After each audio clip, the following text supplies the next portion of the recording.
Hello, everyone. Thank you so much for joining us this afternoon. I hope wherever you are is warm and toasty, at least that you're indoors under a blanket like I am, that I know Nikki is, because it's been pretty frosty lately. Thank you for joining us. This is the Understanding and Comparing Financial Aid Offer session. Those of you that are familiar, have been through this for a while, welcome back. Those of you that haven't seen this, thank you for joining us. Those of you that have been through it it's gonna feel familiar, but towards the end, we're gonna shift it a little bit, shift the conversation to kind of why this process is important, and do some affordability discussions. But just as a reminder, if you're not already on our mailing list, we want you to do that, faymain.com/join. We also have texting, so encourage your students to sign up for texting. We are trying to get at students in every way possible to let them know about what FAME has to offer, where things are in the financial aid process, all of that. So please feel free to encourage signing up there. Also connecting with us on all these social media channels. We are currently updating our animated aid offers videos. We're in the process of updating those for the new cycle. So if you follow us on YouTube, all of our handles on social are Fame Main. You'll see the latest and greatest animated videos about this process. We'd like to have tons of resources available to you and your families. So we're going to talk about kind of an overview of the financial aid process, just as a refresher. We'll talk about the financial aid notification itself, the offers, that process, understanding the parts, because they're all a little bit different, spoiler alert, and they have different and similar parts. We'll talk about the actual process of comparing multiple offers. And then, as I said, we're going to wrap with some affordability discussions, just how to encourage families to talk about it. It can feel really anxiety inducing, but it's important to have those conversations about what can we afford. Again, use the chat and Q&A features. My fabulous coworker Nikki is going to monitor that throughout the session. Also, if you need to slow down or back up or any of that, feel free to let us know in the chat and we'll revisit things as we need. So this is a very bare bones kind of flow chart of the financial aid process, pretty high level, just to kind of get you a sense of how do we get to the aid offer part? How does the whole cycle work? So a brand new student is creating that FSA ID. So setting up that federal student aid account, does it one time. This year has been a little bit challenging with these first two steps, creating that ID and getting the FAFSA done, because there has been we will call it facelift to the FAFSA, which makes it look really great. But there have been some gremlins, we'll call them, in the system that have caused some challenges. But essentially, they're creating that ID. They're completing that FAFSA form annually. It does get easier. Reminder, if you are talking with alums from your schools, make sure, and they're in college, make sure to remind them to do the FAFSA. Returning FAFSAs are down. It does have to be completed each year. So we want to make sure that students are getting in that cycle, and they're going to be reminded in multiple ways. Then the schools that are listed on the FAFSA receive that data. So on the initial, first time brand new student, there might be, 10, you can have up to 10 schools listed on the FAFSA. So all of those would get an electronic record. As a returning student, it is just that one school theoretically, unless they're transferring or they're just trying to see what else is out there. Then the school reviews that FAFSA and any additional financial aid forms and paperwork, things like CSS profile or anything else that might be required, and sends the financial aid offer to the student. And you'll notice my little asterisk there, because if they were selected for the verification process and or there are outstanding documents that the school needs in order to process that financial aid, they won't receive that finalized aid offer until all of that documentation is completed. So just a little caveat there, good reminder to get students in the habit of checking email and making use of school portals, which we'll talk more about as we go forward. For brand new students in particular, once you have that aid notice, it's time to review and compare. You'll have strategies to help families do that as we go forward. The student will complete any requirements to receive aid. That's accepting the aid. It might be loan related pieces, it might be work study paperwork, whatever the school's process is for that. The school will process that aid, again, throughout the flow chart. The school may communicate to the student with regard to missing documentation. Generally, all of that communication happens via email and the school portal. And then processed aid will appear on the student's bill, generally by semester, depending on the time of year. So the initial bill, you may see some things as pending or estimated, and that's just because aid cannot disperse to pay the bill and any earlier than 10 days before the first day of classes. So there's a little window there, and schools kind of do that based on their own policies. So if you're getting your bill in the summer, you might see pending aid if all the pieces are in a row. It just they haven't pushed the button yet to send that money over. Okay. So that's kind of a quick and dirty on the financial aid flow chart. Nikki, are there questions about that? Okay, I went through it pretty fast, but just to give you a sense of like, how do we get to this point?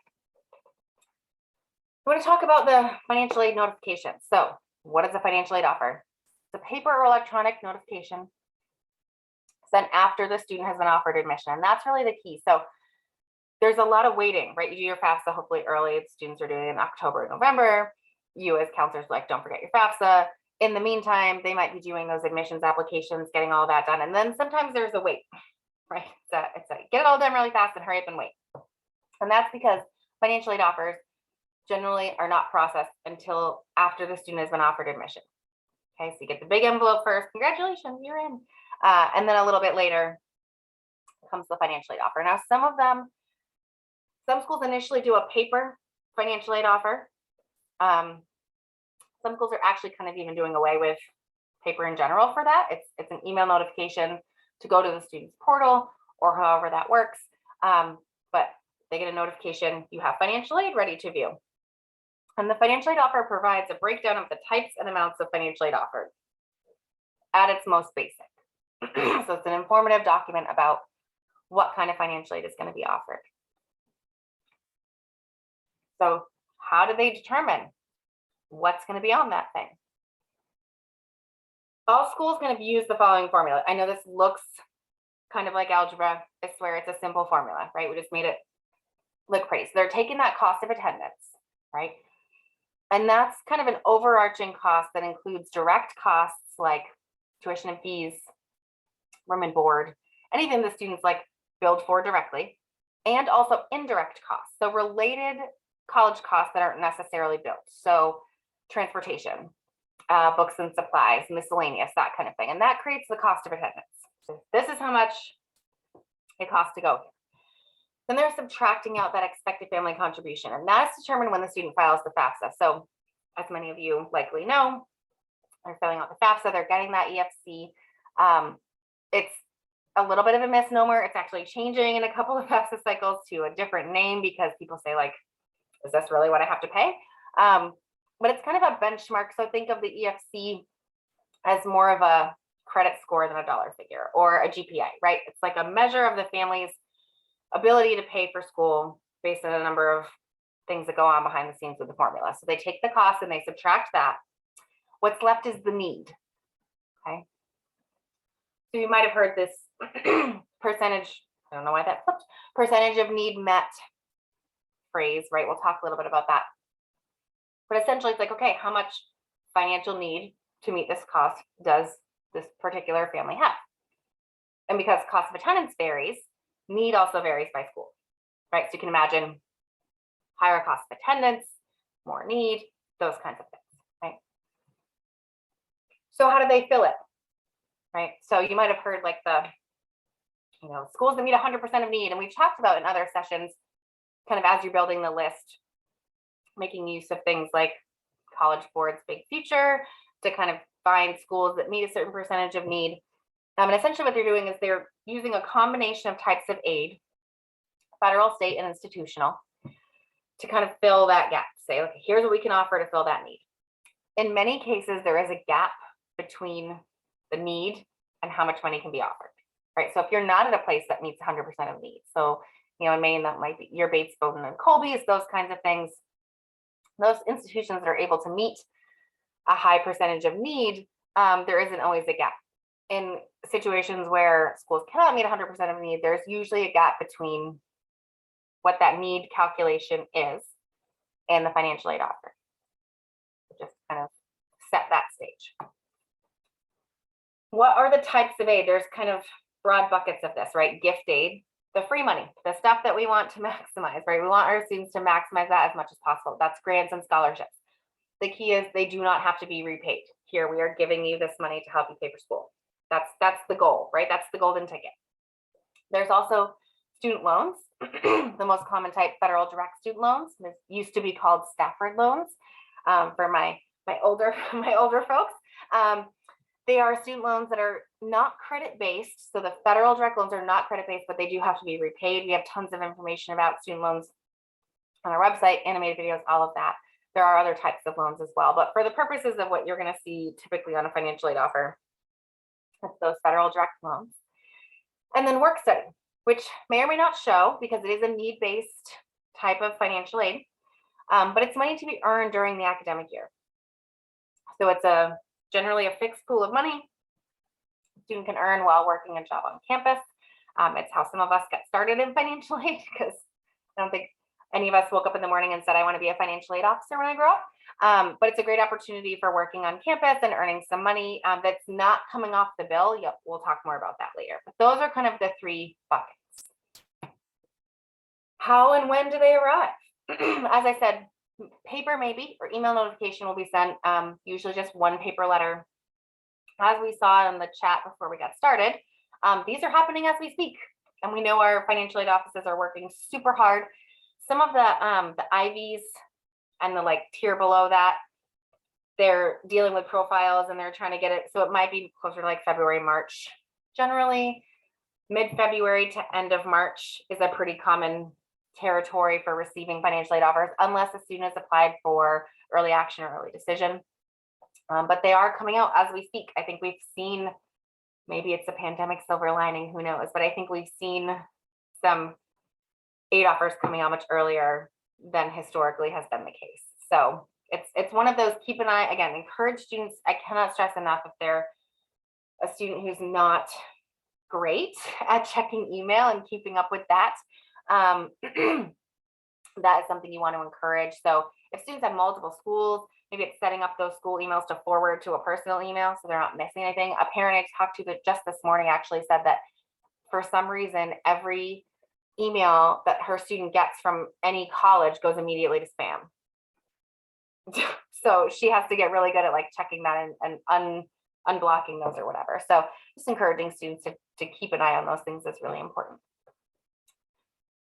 That's kind of the broad cycle, how and when. Nikki, any questions, considerations, things I forgot? No, I just want to reiterate, at the school that I had worked at, the first, for incoming students, we would always send a letter aid offer, but then going forward, straight up email. We didn't send out letter copies anymore. So every school does do it a little differently. I think a lot of students are getting the email to go to the portal now. So again, email so important. Yeah, great. And same with the schools, both schools I worked at. I think it's, returning students in particular, it's kind of okay, you've been through this, you generally are checking one email for the school, everything's coming electronically like that. But good reminder, Nikki, they all kind of operate differently. And to that point, I like to sort of keep this in the presentation, just to sort of make the point that this is a challenging process, right? To look at these, because as you're going to see in a minute, they all have similar pieces, but they all kind of look a little different, right? And so I think this was from 2018, I want to say, that 67% of families said they received an aid offer from the school. 43% of those families found at least one of the components difficult to understand, and 16% didn't know that the aid offer might include loans. So there's been studies on this sort of across the board of many, if not all, of the colleges in the country. There have been studies of aid offers that that offered federal direct loans, but they did not say the word loan, which is very misleading and obviously problematic. So this is part of why we do this session, in terms of encouraging those deep dives, look at them, how to interpret them, how to compare, because it isn't really easy and it's a huge financial decision, right? So I just like to put this out there, that this is not a main specific thing. This is sort of everywhere across the board. There's no standardization of what is and is not and should be on a financial aid offer. And of course, because things like cost of attendance and need vary, it can get really confusing. So I just like to put this out here as like, there's a significant portion of people who find it pretty challenging to navigate this process, right? So we'll give you some tools to help. They are, this is my fruit analogy, right? So you got 3 aid offers, they're round fruits, right? They're apples and oranges, apples and apricots. They all look a little different, right? They're in the same bucket, right? They're all in the produce aisle, but they all look a little different. Okay, so that's kind of the recurring theme here, is that just by looking at something, you're not necessarily going to know what you're getting into. So what's included, what might be found, and we say might because again, no two are the same. The types of financial aid, that's pretty much across the board. Like, here is a list of the things you are eligible for. It may include the cost of attendance. I think the majority of the ones I've seen generally will give like a, here's how we landed on this calculation. So they will say the cost of attendance. It might say assumptions used, and what we mean by that is, what information did they pull from your FAFSA to do that? So the EFC, are you based on a full-time aid offer, or did you indicate that you won't be full-time? Or are you living at home with parents versus living on campus? Those kinds of things. So some may list kind of what parameters they used. Some might include a calculation. Others do not. They might also include other funding options, information about scholarships, next steps, notes, important things to know. So let's look at some examples. So these were edited from real examples of financial aid offers. The young adult literature nerds, I think, in the room will be happy with the school choices we've landed on for these. But so in this example, you kind of see a breakdown. Okay, so you've got the aid broken down by category. So you'll see they literally lumped it into those categories we talked about: gift aid, work study, federal loans. And I like in this one, it says like free money, right? It's clear, like this is what you're getting at. Work study, earned paycheck. That's really key because again, sometimes it gets lumped in with the rest of the aid, and then families assume that that's coming off that bottom line, and it isn't. Then you'll see the federal loans. It says must be repaid. This one has both direct and indirect costs listed. It has the estimated remaining costs. Okay, so this is a pretty clear financial aid offer with lots of information listed. Okay, so it's pretty well spelled out.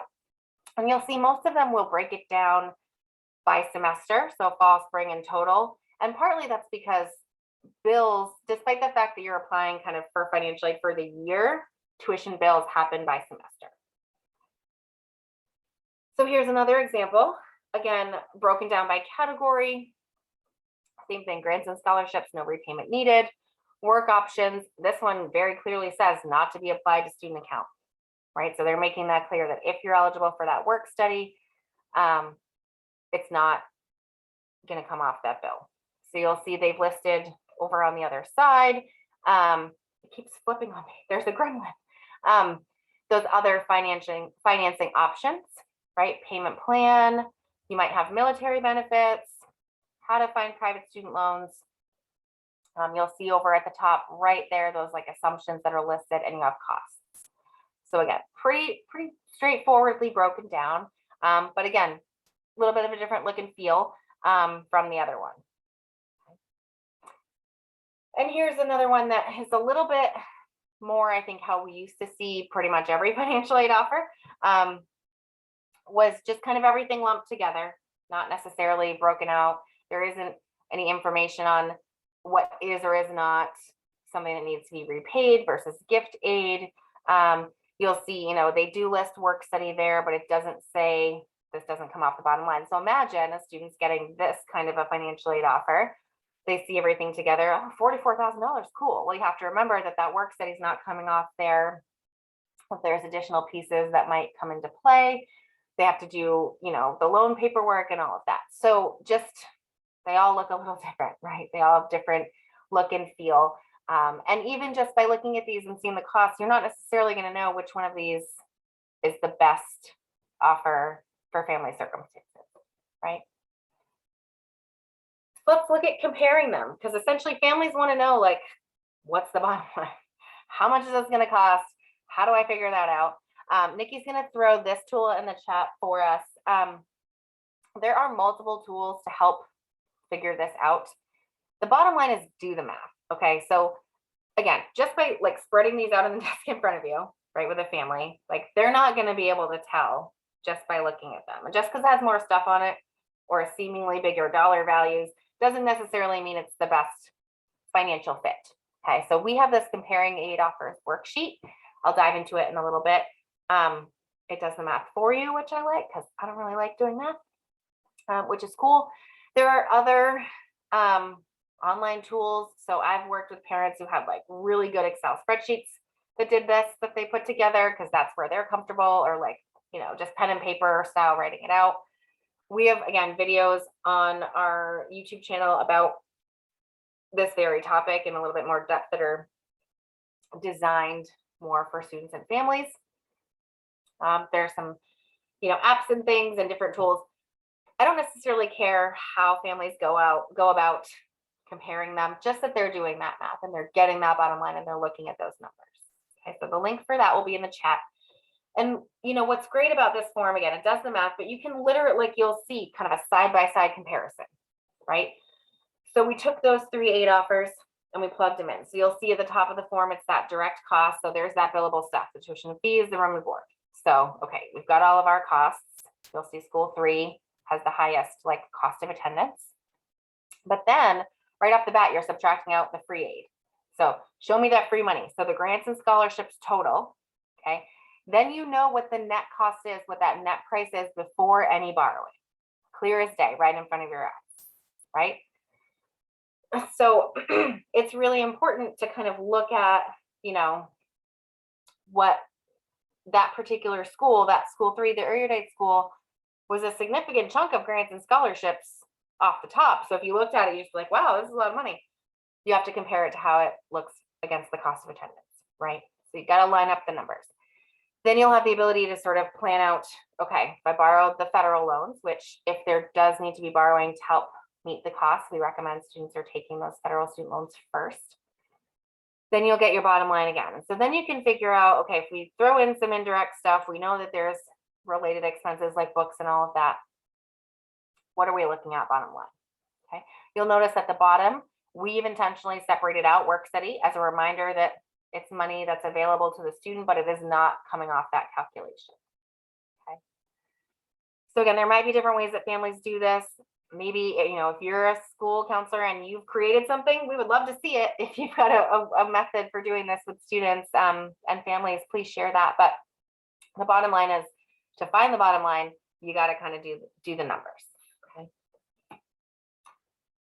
There are other things to consider as part of this process, right? So is anything renewable? So if there are scholarships, you know, is it their like, you know, the institutional aid? Do they get that every year? Any merit? You know, what are the parameters for having to keep that? You know, they have to keep their GPA up or do any of those. Are amounts going to fluctuate year over year? Costs generally tend to go up. Like things, the aid offer for federal direct loans does tend to increase each year for the students in school, but costs are also increasing, and some of that free money may not. So you want to find out, is any of that renewable? Just looking at, you know, historically, what have been cost increases. I think a lot of schools are kind of freezing tuition and things, but they might not be freezing room and board. Those are the things you want to kind of keep in mind, that, hey, we have to look a little bit beyond just this year, and I'll talk more about that later. Scholarships. Okay, so that is one that kind of falls into that gift aid bucket, because there might be some scholarships direct from the institution, but there's also scholarships that the students can get on their own, that are those private outside scholarships that can fill some of that unmet needs. So you heard me say in the beginning that there is sometimes a gap between what the need is and how much of that need the school can fill. Scholarships are a great way to fill in that need. Okay. So you'll see my little busted there, myth busted there. There's a whole conversation. I think there's books about, if you get too many scholarships, you can lose financial aid. In general, not true, right? So they're going to try to fill that need first. And then if the need is met, there's ways to increase the cost of attendance, right? So it might be like, what is your actual tuition? You know, a room and board is generally an estimate. It's like, okay, are you actually paying for a single? Can we boost that up? In most cases, if there does need to be a reduction in aid, they're going to try to reduce loans first, which is what a student would want because it's swapping out free money for money that has to be repaid. Okay. So just want to make that clear that we always, always, always want to encourage students to look for those scholarships to get on board. One of the schools I worked at, there was a freshman who, it was, man, if she wasn't in class or at work, she was looking for scholarships, and she ended up with like $25,000 in private scholarships, like just from doing the work. And it was a pretty costly school. So just really encouraging, reminding students that, like, you might have heard this, it's not necessarily true. We never want to discourage students from looking for that free money. Okay. How they get reported. So depending on when it's received, obviously you want to make sure students are reporting all of those scholarships to the financial aid office for adjustments. In any case, and I mean, they'll find out when it comes in the bill, but anything on the front end is better. Plus, you want the financial aid office to do that loan reduction part to reduce the debt. Again, loan or work study, sometimes work study might be reduced in that case, or there might be an institutional swap. So I have had parents go like, well, they took some of the, my student got $1,000 scholarship and they took some of the institutional money away. And that's just a bookkeeping kind of reconciliation bit. It's not like it has generated a bill for the student, right? So it's not like the student now suddenly owes more money. It's just a swap for swap, okay? Always better to get more scholarships, fewer loans. If a student is getting a scholarship, let's say they wrote a great essay and they got like a $10,000 scholarship, always, always okay to call the financial aid office and say, what is this going to do to our financial aid? Being proactive is really helpful about that. So just encouraging students to look for those scholarships, be proactive, and remember that, any free dollar is one less dollar that has to be borrowed and repaid with interest. Okay. Other things to consider: how many years will a student be in school? So we're looking year to year. The FAFSA is an annual process, as I said. But whatever plan to pay that bill, is that a feasible thing for the next few years, right? What is the entire cost of education? So essentially taking that bottom line, multiply by 2 or 4 or however long the program is, and get a really scary number, and then take a deep breath and then figure out the plan, right? But also looking at what earnings, walking through with a student, like, okay, how much money do I need to make in order to pay back any debt? If I borrow a significant portion of this entire cost of my education, what am I looking at in terms of how much money do I need to earn? And some of these calculations can be pretty funny. Like if you're like, wow, I have to earn $467 an hour to meet this student loan debt, right? But it can be really good to paint those numbers. I think it's hard for students to sort of think about it when it's not tangibly happening to them. So they're like, oh, a $10,000 loan, that's not too bad, $100 a month. But like multiplying that out, suddenly they've got $80,000. It's like, could you afford $800 a month? Like really driving it down into those micro numbers can really help paint the picture of like, what is this going to cost overall? And then are there living options to make sense? So can a student live at home and commute? And everyone goes, no, we've already been at home. Schools are finally open again. We don't want to do that. But are there options and things that can help keep some of those costs down? Always worth having families look at. Which brings us to having the conversations about affordability. So choosing a college and essentially going and completing that process is a huge financial investment. It is very anxiety inducing. Doesn't have to be, but I think it's one of the largest financial decisions a student or family is probably going to make in their life, right? And so having early conversations and having them often is really important, right? So as a student is kind of figuring out their list when they're filling out the FAFSA, looking at, doing net price calculators, doing, okay, only keeping the list of schools to institutions that meet 80% of need or more, those kinds of things. Having those conversations and then saying the importance of like, let's do the math on these aid offers. Like the school, I've talked to so many students who are like, this is where I'm going, my dream school, I don't care how much it costs. This is my favorite one. And families want to give that to them, right? Of course, we want our kids to have that. But the reality of saying like, okay, let's look at this long term. What is your quality of life going to be afterwards if we have to borrow for this, all of that. So having those conversations encouraging families to like tiptoe through that sticky water is really going to help long term. And then just having options. So I mean, I did it. I had two schools on my FAFSA. Ended up at both of them because I transferred from one to the other. But we generally want students to have options, right? So it's more than just that one dream school. Okay, so even if a student's like applying something early decision, put some backup schools in the FAFSA just in case, right? We like a smattering of like 2 to 4 colleges, right?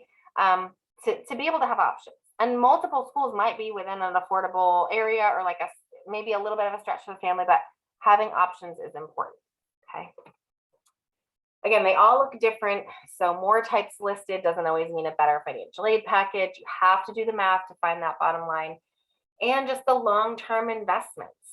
So I've talked with, I know this is probably true for Nikki, especially I feel like last year we talked to a lot of families who, did the financial aid, picked the dream school, borrowed and, made it work for the first year. And then we're really concerned how they were going to do it moving forward. That they a little from here, a little from there, not a sustainable way to do that. This was true, especially, I know I talked to a lot of families last year. The student wanted to go to like a public out-of-state school, which is great. And there are many of them, but you're paying out-of-state tuition that's sometimes really high at a place that can't meet a lot of need financially, right? So we always talk about having the real talk. So if you are not, I know sometimes parents are not comfortable with real talking, like we cannot afford this. I'm going to steal Mila's story for a second. Our wonderful fearless leader, Mila Tappan, who, also is from the financial aid world. And when her boys were like looking at colleges and things, it became, okay, here's where we're at. You have to have schools with a net price in this range to kind of set the expectations early. And that really helps the broken heart syndrome, right? And so I know I've talked with a bunch of seniors who were like dead set on 1 or 2 particular institutions, and we do the numbers and I'm like, is this something you and your family can make work? Can you do it for 4 years? So we are happy to help facilitate that real talk because it can be really tricky. But I think it's important to encourage families to do that, especially the long-term planning and potential debt. Our whole goal is to help students maximize the free money and reduce debt wherever possible. And so really looking at costs and things in terms of potential debt is a really important factor. Nikki, anything popping up in the comments? I think adding to you talking about how the costs can be anxiety inducing, I think one of the ways to diffuse that early and often is to have that conversation so that the student is put in the driver's seat. They have control of the situation and they can make their decisions based on that. I can't tell you how many people I worked with that on move-in day, they found it that they couldn't afford it. And you want to talk about anxiety. We were all anxious at that point. So yeah. Early and often that discussion, it's not a fun one to have, but I mean, I think it is so relieving to the student to know all the information instead of just guessing. Yes, that's so true. And I would absolutely, have to break a heart on the front end, then talk to a student who has to transfer. I had this student, she's from Maine, she's going to school in Florida. Made it through her first year, but they just could not sustain. She was going to have to transfer, and she was crying on this Zoom, and she was so upset. And she's like, I just wish I had figured it out beforehand. My parents really wanted to make it. It was devastating.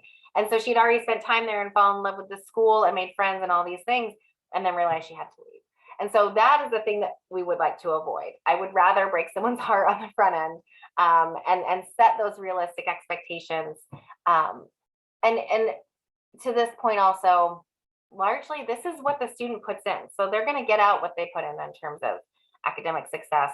And, certainly you want them to be at a place where the fit is good in other ways, academically and socially and geographically and all of that. But we do live in a time where we have to consider the costs of this, right? And so we are happy to facilitate. If you've got a student who's like dead set on the school and from what you know about the family that that's probably not a situation that's sustainable, we're happy to have that conversation. As a result of this, have kind of created this document. Nikki will link this too, that just talks a little bit about this, right? So how do you have this conversation? Where do you even start? What are some things that families need to think about as they're building the list and considering those options? And it's a little bit of a piecemeal, right? We've got a puzzle here. There's different steps to take to think about. Here's some stuff to do on the front end. So saving as much money as possible, especially things like books are not charged to the bill. That's what we call a planned out of pocket expense, was the phrase I used to say in my financial aid office hat. Got to show up to day one with the books, right? Those are costly, especially if you're a STEM person. Science books that are like this big that are like $500 a pop, right? So saving as much money, being able to sort of cash flow tuition in some way with a payment plan, all of that is super helpful. Getting your financial house in order, just talking about it. I think there's still a lot of uncertainty and taboo around talking about money, right? I mean, I've been to financial aid nights and had families pull me aside and say, we don't really want our kid to know how much money we make. And I'm like, you got to set those, I understand to some level, but you do want to set those expectations so that there isn't more disappointment down the road, right? Building the list, comparing the financial aid offers, and you'll on the back of this form or page 2, if you're not printing it, and you can, get these, share them on your websites, distribute them to families. If you're meeting with a family in the office, have this with you, give this to them, just to how to start the conversation. So, okay, is the student, who's on the hook, right? What's the comfort level with borrowing, right? Some families are very much like, we're going to borrow for the student, or we'll co-sign and we want to pay it back because we don't want them to have the debt. And some families are like, we can't borrow at all. Who is going to be on the hook for what? Is there an expectation that the student's going to be working? Does the student plan to apply for scholarships? You can sort of, maybe families will use this as a way to start like a family contract around college, right? Here's what we're all agreeing to. But I think having some of those ways to have that conversation is just crucially important to setting expectations and just avoiding disappointment and avoiding a lot of debt. So maybe you make, families like, we'll do whatever we want them at their dream school.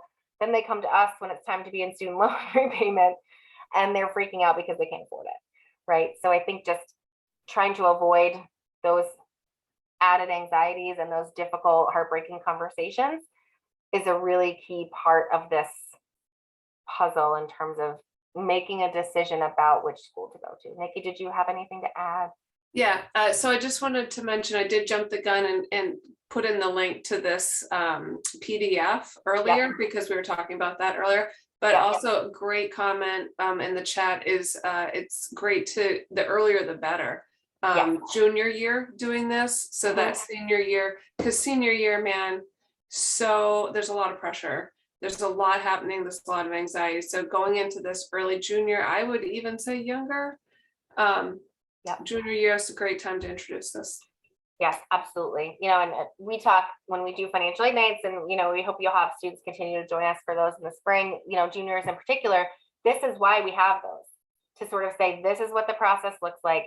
Here's what you need to know, and to be able to kind of plant that seed to start having the conversation early. I've had some schools where they invited everyone, so freshmen all the way up, and some of the freshman parents were like, I'm so glad I came to this because now I can think ahead in a way that I didn't before. I hadn't considered that or what to look for. So as early and often as you can get families discussing this, the better. I think it's just really going to set those expectations, and then they're students aren't, when they're building the list, they kind of know what to expect, right? So they're not necessarily going to focus on a school that maybe is not necessarily the best choice financially.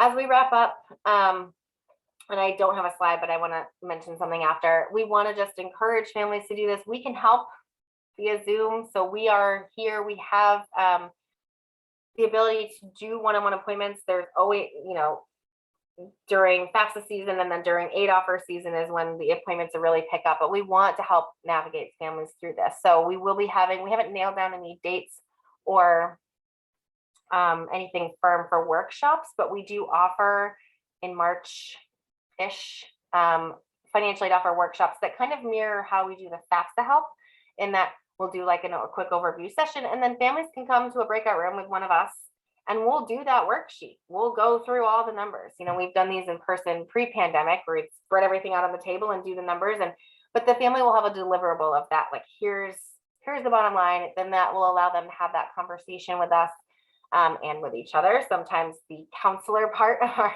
college access counselor becomes real because we have to kind of navigate those conversations with families, but allow us to help you have that conversation. So if you've got, and if you're school and you've got like 6 or 8 families who are like, we got these, what the heck do we do? Let us know. We'd love to help. We do a school specific session or do the one-on-one appointments, which students can sign up for on our website. We will, again, have some of those statewide workshops available this spring. And again, we're happy to have that real talk so you don't have to. So if you are devastated to kind of break a kid's heart about where they might be looking, let us come in and kind of work it out with them. And any chance you get to weave in those discussions early and often, we can't stress that enough. Talking about return on investment. So if you got a student who's like, I want to be, go into creative writing, and they want to go to the most expensive school that doesn't give out good financial aid, let's talk about that. Are you, you're going to borrow all this money? What is that going to look like for you? Is it a good value? Those kinds of things. And there are ways to kind of talk about that and encouraging parents to kind of break down those taboos and break down those walls and say, like, this is tough to talk about. I know it gets a little bit more complicated in a split family situation, and I know there's lots of nuances to that, but in any case, if the expectations can be set early and often and have those discussions, that sets everybody up for less anxiety. We are going to kind of continue this conversation. So Nikki is on the hook for February, talking about how to afford college after the financial aid is offered. So a deep dive into the bill, strategies for paying that balance. Okay, Maria told me how to find the bottom line. Now what, right? So if you think there's value in learning that, which of course there is, there'll be some scholarship tips in there. Join on February 9th, same time, 1 p.m. To kind of continue this. So they kind of go together. It's kind of a part 2. So make sure to save the date for that. Be on the lookout for registration information for that webinar to kind of meet phase 2 and figure out, once you know that bottom line, how do we meet it? My email address is there.